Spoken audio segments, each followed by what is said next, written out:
Hi,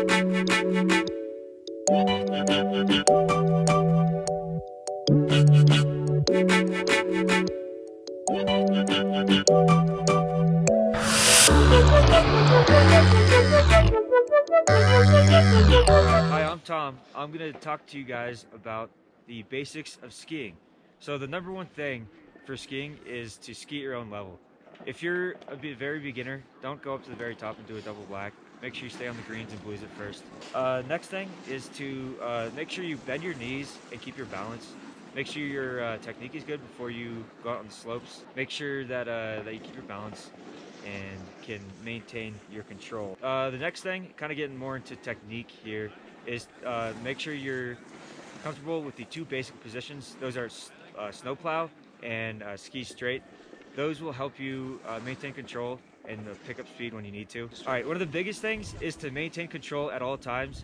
If you start going too fast, make sure to slow down. You don't want to get out of control and not be able to stop at the bottom of the hill or run into other skiers.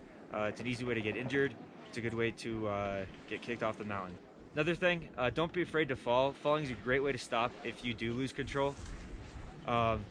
Make sure you fall in a controlled manner. It's usually best to fall backwards onto the mountain. You don't want to fall forwards because then you can hit your head. Lastly, the easiest way to learn how to ski is to take a lesson. Lessons aren't that expensive. Every ski resort offers them. And it's a great way to learn a basic skiing technique from an expert that's been skiing for years. Alright, hey guys, it's Steven. Same thing. Snowboarding, you gotta snowboard at your level, right? Just like skiing, the resorts often offer boarding lessons as well. So if you have the time of day and you don't want to go on the mountain and stay on your butt the whole day, you might want to take a snowboarding lesson. So it might take you a lot of time to figure out how to snowboard, but the best thing to do is start out small, on the greens, on the bunny slopes even, and just figure out the motions. So make sure that you can get from your front edge to your heel edge and make sure you avoid catching an edge. That brings up turning. So when you're turning, it's going to be either a toe edge or a heel edge turn. So for a toe edge, your toes are going to be pointed into the mountain, and for a heel edge, your heels are going to be pointed into the mountain. At the end of a turn, you want to transition to turn the opposite direction. Make sure you don't dig your edge. So it's really important that as you're turning, you're looking where you're going, and as you start another turn or change directions, you look at that direction as well. There's a lot of people on the mountain, especially here at Breck, Vail, Keystone, all the places that usually are, and so you want to make sure that you're not putting anybody else at risk or putting yourself at risk of getting an injury. And lastly, just like skiing, make sure that you can stop and you're in control of yourself at all times. Just like Tom said, a really good way to stop yourself if you're falling out of control is just to fall. Fall towards the mountain, whether you're on your toe edge or heel edge, just fall towards the mountain and you'll slow yourself down pretty quickly. What's up guys, I'm Harrison. I'm going to talk to you a little bit about mountain safety. So one of the first things with mountain safety is you want to dress in layers. One of the biggest and easiest avoidable risks out on the mountain is hypothermia, especially on those cold days. So on a day like today, today's a little bit warm, but for example, I'm wearing a nice long pair of socks to keep my toes warm in my boots. I'm wearing thermals underneath my ski pants, and I'm wearing a ski bib, and then a jacket just over top of a wicking t-shirt. That helps keep the sweat off of me, keeps me dry, keeps me comfortable.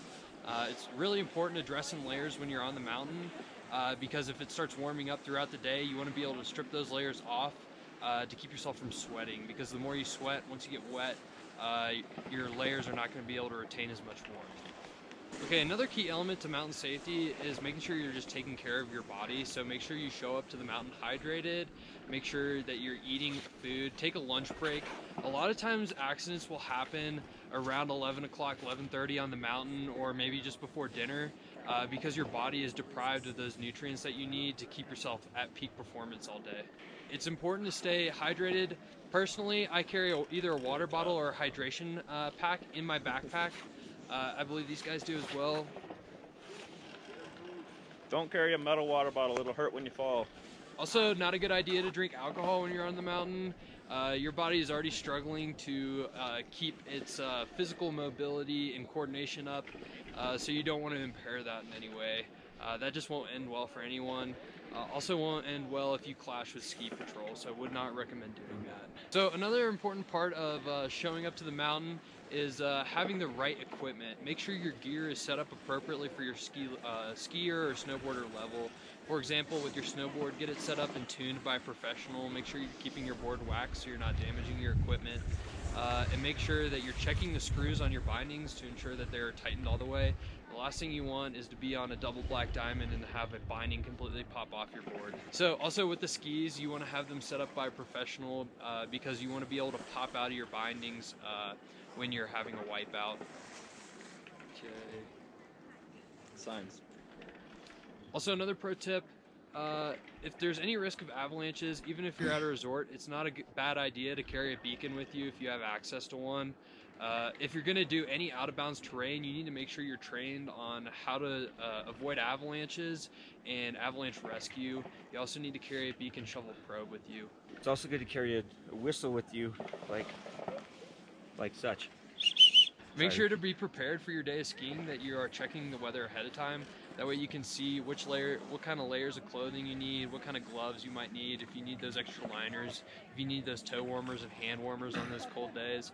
And if it's really cold out, remember to take breaks, go inside and warm up. That'll really help you avoid hypothermia. Also, for looking at terrain, make sure you're paying attention to the signs on the mountain and you're not going into any roped off areas. Usually roped off areas will have an orange and black line, and sometimes they'll have like plastic feathering tied to them. Make sure you do not go into those areas because Ski Patrol marks those areas off for a reason, and a lot of people have died at ski resorts as a result of breaking that rule. Another common rule that can be broken is a lot of people will jump in no jump zones. A lot of examples of that would be like jumping over a little bit of a, what's the word I'm looking for? No, not a shoulder. Roller. A roller. One example would be jumping over a roller in a blind roller, so you could have somebody stopped on the other side of the roller laying down and you might not see them and you could land on top of them. So that's a good thing to avoid jumping in no jump zones and making sure that you have a spotter if you cannot see the landing. Lastly, make sure you have a plan and somebody knows where you are, especially when you're going to go off into the backcountry, out of the resort area. Make sure that you've communicated to somebody what time you expect to be done and have a contingency plan in place if you're not back or haven't called by a certain time to that person. When you're at the resort or just driving out to your location, make sure you're also communicating with somebody, letting them know what you're doing. If you're going to be in avalanche terrain, make sure that you're filling out that avalanche worksheet and having that plan sent to somebody. Okay, your first essential when it comes to gear on the mountain is clothing. So for my jacket, I got a North Face jacket here. It's got a zip-in liner that I can remove, which is good for on those days where it starts to get a little bit warmer and I need to regulate my temperature. On the outside, I've got a waterproof shell to help keep me dry. That's also a really important element to staying warm in the weather. Also, on those really cold days, I've got an extra insulated jacket here that I can put underneath that.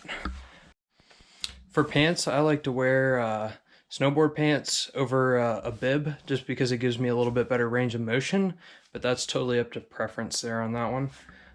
For socks, I like to wear usually one long pair of socks, and then sometimes I'll wear a pair of liners underneath. Wearing 2 pairs of socks helps eliminate risk of having blisters. It also helps keep your feet warmer, so you don't need toe warmers. I usually carry a pair of glove liners with me.